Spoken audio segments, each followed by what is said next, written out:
उनके साथ तो रेप नहीं हुआ है, क्योंकि रामलीला मैदान से सलवार पहन के कौन भागा, वो हर बीमारी का इलाज करते हैं। आज तक अपनी जो है वो फड़कती हुई आंख को नहीं ठीक कर पाए। नफरत पैदा करने के लिए जो है उन्होंने इस तरह का बयान दिया, जबकि उनको शर्म आनी चाहिए। बाबा रामदेव का पूरा बयान है, वो अपने आप में जो है देखेंगे कि नफरत का जो है फैलाने की वाली बयान है।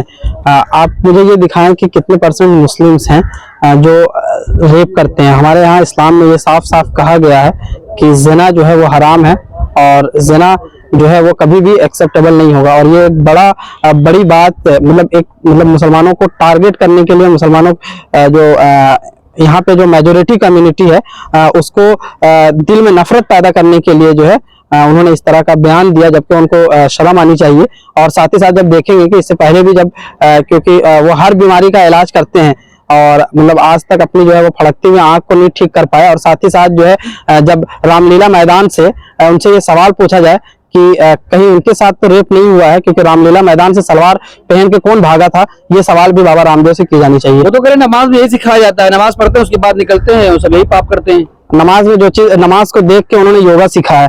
जो बात मैं ये कह रहा हूँ कि नमाज को देख के उन्होंने योगा सीखा है, तो नमाज जो है वो लोगों को जोड़ने का काम करती है, लोगों को अमल में रखने का काम करती है। मुसलमानों के दिल में जो है वो लोगों के प्रति मोहब्बत पैदा करती है, और मुसलमानों के दिल में जो है वो अल्लाह का जो डर है ना वो पैदा करती है। और अल्लाह का डर का मतलब ये कि आप कोई भी बुराई को जो है वो नहीं फैला सकते, कोई भी गंदा काम नहीं कर सकते हैं। तो वो कहीं ना कहीं जो है वो नफरत फैलाने की जो है वो बात कर रहे हैं। देखिए बाबा रामदेव है वो, अगर यहाँ पे कोई मुसलमान होता तो उसकी गिरफ्तारी आसान हो सकती थी, लेकिन बाबा रामदेव की गिरफ्तारी आसान नहीं है। हम डिमांड भी कर लेंगे तो भी उसका कोई फायदा नहीं नजर आने वाला है, क्योंकि अगर यहाँ पे आजम खान होते, यहाँ पे कोई मुस्लिम पॉलिटिकल लीडर्स होता, यहाँ पे कोई मुस्लिम स्टूडेंट एक्टिविस्ट होता, उसकी अरेस्टिंग बहुत इजी है।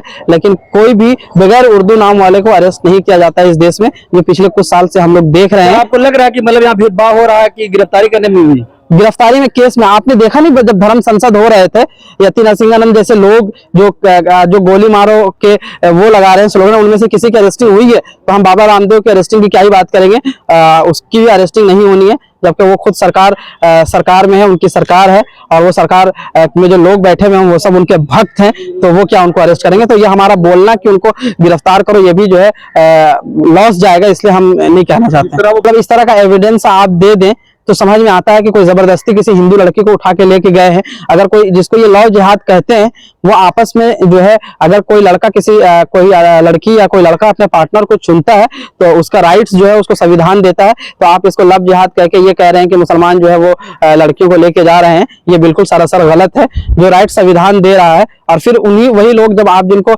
लव जिहाद कह रहे हैं, कोर्ट जो है, यहाँ की जो न्यायपालिका है, जुडिशरी जो है, वो उसको लीगल कर रहा है, और उसको जो है वो उसके मैरिज को जो है मैरिज सर्टिफिकेट दे रहा है। अगर आप किसी भी, चाहे वो अलग धर्म के हों, चाहे कोई मुस्लिम लड़की किसी हिंदू लड़के से शादी कर रही है, या कोई हिंदू लड़की जो है वो किसी मुस्लिम लड़के से शादी कर रही है, अपना पार्टनर चुन रही है, और जब वो कोर्ट में जा रहे हैं तो कोर्ट में वो एक्सेप्टेबल है, और कोर्ट उसको जो है मैरिज सर्टिफिकेट दे रहा है, और उसके विवाह को जो है उनको प्रोटेक्शन भी दे रहा है, और उनकी जो शादी है उसको जो है वो लीगल करार दे रहा है। तो आप इससे देख लें कि उनके ये जो कानून है, जो पहले जो कानून थे, वो आज भी जो है वो चल रहा है।